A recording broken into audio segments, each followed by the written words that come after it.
할렐루야. 8월 27일 금요일입니다. 오늘 본문은 시편 69편 19절서부터 36절까지 말씀입니다. 어쩌면 우리 신앙생활의 가장 어려운 부분은 내가 원하는 것과 하나님께서 원하시는 것 사이의 갈등일 것 같습니다. 내가 원하는 것이 하나님께서 원하시는 것과 같은 것이면 문제는 상당히 단순해집니다. 그러나 내가 원하는 것과 하나님이 원하시는 것이 다를 때 신앙생활의 어려움은 커져만 갑니다.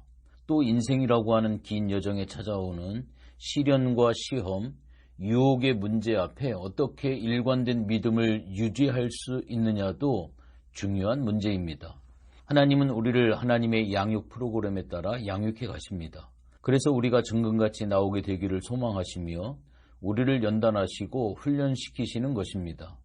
그러나 그런 하나님의 마음을 옳게 헤아려 아는 믿음은 그리 쉽게 가져지는 것이 아닙니다.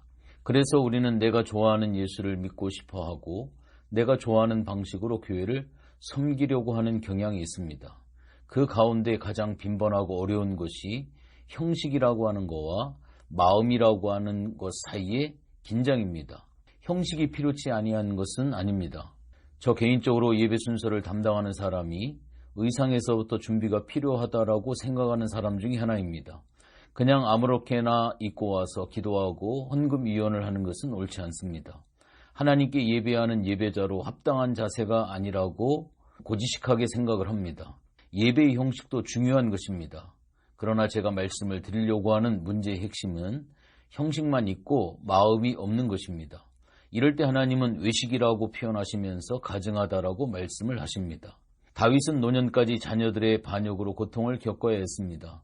시편 69편은 아마도 아도니아의 반역으로 인해 고통 가운데 지은 시편일 것이라고 추측이 됩니다. 그래서 황급하게 솔로몬을 기름 부어 왕으로 세우고 그때 느끼는 마음을 본문 시로 기록을 한 것입니다. 힘들고 어려운 마음을 물이 영혼까지 차올랐다라고 표현을 하고 있습니다. 그리고 하나님께 도움을 청합니다. 구원과 속량이라는 탁월한 단어가 돋보이는 아주 탁월한 시편이었습니다. 후반부는 19절서부터 21절, 22절서부터 28절, 그리고 29절서부터 36절까지 세 단락으로 나눠 생각할 수 있는데 첫 번째 단락은 주님께서 아신다라고 하는 신앙의 고백이고요. 두 번째 단락은 원수들을 향한 기도입니다. 그리고 마지막 단락은 하나님 앞에 찬양하는 내용입니다. 그런데 이 찬양 부분에 놀라운 신앙의 고백이 담겨 있습니다. 저는 오늘 그 부분에 대해서 집중적으로 말씀을 드리려고 하는데 오늘 본문의 마지막 29절서부터 36절까지 다윗은 신앙생활의 본질이 무엇이어야 하는지를 정확하게 알고 있는 사람으로 기억을 하고 있습니다. 그렇기 때문에 그는 평생을 주님 앞에서 살 수 있었던 것 같습니다. 이 믿음이 제 개인적으로는 눈물 날 정도로 얼마나 귀하고 귀한지 모릅니다. 우선적으로 잠깐 앞부분 특별히 19절의 말씀을 좀 살펴보려고 합니다. 주께서 나의 비방과 수치와 능욕을 아시나이다 라고 이야기를 하고 있는데 여기서 안다라고 하는 이 단어는 구약에 자주 사용되어지는 중요한 단어입니다. 히브리어로 야다라고 하는데 이 말은 하나님이 우리를 안다라고 할 때 자주 사용되기도 하고 남편이 아내를 안다라고 할 때도 사용이 되어지는 이야기입니다. 그냥 비상적인 알미 아니라 깊이 제대로 안다라고 하는 그러한 의미입니다. 다윗은 주께서 자신의 상황을 안다라고 고백을 하고 있습니다. 그냥 아는 것이 아닙니다. 제대로 깊이 아신다라고 믿고 있습니다. 이 신앙의 고백이 얼마나 중요합니까? 그러기에 다윗은 하나님 앞에서 몸부림치며 올바른 선택을 하기 위해 애쓸 수밖에 없었습니다. 주께서 아신다라고 하는 이 고백은 나의 힘들고 어려운 상황도 아시지만 내가 어떤 마음으로 어떻게 살고 있는지도 아신다라고 하는 이야기입니다. 나의 비방과 수치와 능욕 그 모든 것들을 다 아신다라고 이렇게 고백을 하고 있습니다. 아까 서두에도 말씀을 드렸지만 이제 계속적으로 여러 가지 비탄시를 우리가 접하면서 좀 마음이 힘들고 슬프고 마음이 아프고 그러한 그 다윗의 심정을 우리가 많이 느꼈는데 저는 오늘 여러 본문 중에 있지만 마지막 오늘 29절서부터 36절까지의 말씀을 통해서 희망을 조금 이야기를 드리려고 합니다. 봉독해 드릴게요. 오직 나는 가난하고 슬퍼오니 하나님이여 주의 구원으로 나를 높이소서. 30절입니다. 내가 노래로 하나님의 이름을 찬송하며 감사함으로 하나님을 위대하시다 하리니. 31절. 이것이 소 곧 뿔과 굽이 있는 황소를 드림보다 여호와를 더욱 기쁘시게 함이 될 것이라. 곤고한 자가 이를 보고 기뻐하나니 하나님을 찾는 너희들아 너희 마음을 소생하게 할지어다. 여호와는 궁핍한 자의 소리를 들으시며 자기로 말미암아 갇힌 자를 멸시하지 아니하시나니 천지가 그를 찬송할 것이요 바다와 그 중에 모든 생물도 그리할지로다. 하나님이 시온을 구원하시고 유다 성읍들을 건설하시리니 무리가 거기에 살며 소유를 삼으리로다.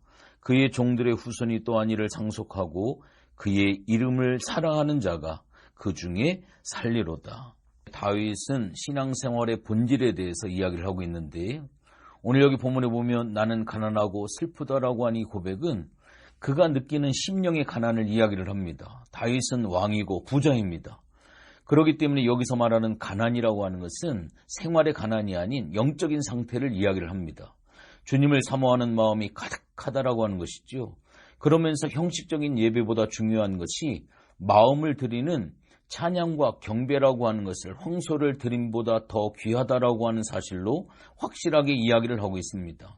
이 말은 예물이 필요 없고 예배가 필요치 않다라고 하는 그러한 의미가 아닙니다. 신앙생활에 정말로 중요한 것이 무엇이냐라고 하는 본질적인 질문이죠. 그것은 황소를 드리는 것보다 마음을 드리는 예배가 훨씬 중요하고 하나님께 기쁨이 된다라고 하는 의미인 것입니다. 32절 33절의 말씀에 오면 곤고한 사람, 궁핍한 사람, 자기로 말미암아 갇힌 사람은 모두 가난하고 슬프다는 다윗의 고백을 받고 있습니다. 그냥 곤고한 사람이 아니고 궁핍한 사람이 아닙니다. 주님 때문에 곤고하고 주님으로 인해 궁핍한 사람을 이야기를 합니다. 곤고와 궁핍도 그냥 육체적으로 상황적으로 공고하고 궁핍하다라고 하는 의미도 있지만 오늘 본문은 영적인 고통을 더 많이 포함하고 있는 표현입니다. 그들의 기도를 멸시하지 아니하시는 하나님이십니다.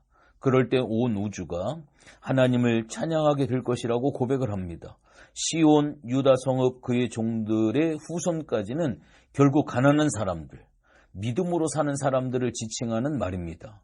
백성은 여기 36절의 말씀에 보면 참 중요한 말씀이 있는데 그의 이름을 사랑하는 자가 살게 될 것이다 라고 말씀을 합니다. 핵심이죠. 그의 이름을 사랑하는 사람은 황소를 드리는 것보다 진실한 신앙 고백이 중요하다라고 하는 것을 분명히 하는 사람입니다. 그래서 다윗은 하나님 앞에서 살아가기를 꿈꾸고 있습니다.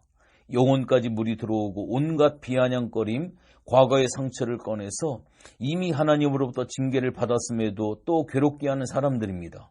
가장 가까운 친구고 동역자들이었습니다. 그런 사람들의 배신과 반역에 고통스럽지만 다윗은 하나님의 인자하심에 주목합니다. 하나님이 기뻐하시는 예배가 무엇인지 거기에 포커스를 맞추고 주목하고 있습니다. 그래서 우리는 분명히 알아야 합니다. 우리도 주님 앞에 살고 있지만 악인들도 주님 앞에 있다라고 하는 사실을 말입니다. 이것이 다윗이 가진 위대한 신앙입니다. 그러기에 하나님께서 곤고한 사람들의 기도를 들으시고 위로해 주실 것이다라고 하는 굳건함이 있을 수 있었던 것입니다. 여러분들 믿음으로 산다라고 하는 것은 과연 무엇일까요? 지식이 필요하지만 지식만은 아닌 것이 분명합니다. 가슴이 없는 지식은 판단하는 교만으로 인도할 뿐입니다. 그렇기 때문에 우리는 말씀 앞에서 우리의 심령의 가난을 경험하고 어떻게 해서든지 주님이 기뻐하시는 삶으로 드려지기에 더 애쓰고 더 수고하는 노력이 필요할 줄로 믿습니다. 하나님은 우리가 진실한 그리스도인이 되기를 원하십니다. 이것을 오늘 이 아침에 또 기억하시고 또 기억하시기를 주님의 이름으로 부탁을 드리겠습니다. 기도합니다. 나의 모든 것을 다 아신 하나님, 참 다윗의 시편을 볼 때마다 눈물이 납니다. 다윗의 시편을 볼 때마다 어떻게 저렇게 하나님을 사랑할 수 있을까? 어떻게 저런 믿음을 소유할 수 있을까? 부러울 정도로 참 다윗은 위대한 사람입니다. 다윗의 아픈 마음, 다윗의 슬픈 마음을 넘어서 하나님을 사랑한 이 다윗의 귀한 신앙의 고백, 이 귀한 믿음의 고백을 우리가 분명히 깨달을 수 있도록 도와주시옵소서. 코로나 어려운 상황입니다. 황소를 드리는 것보다 우리의 마음과 우리의 삶을 전체를 하나님 앞에 온전히 드릴 수 있는 이 마지막 시대의 복된 예배자로 승리할 수 있도록 결단하고 결심할 수 있도록 도와주시옵소서. 감사를 드리며 예수님의 이름으로 기도했습니다. 아멘.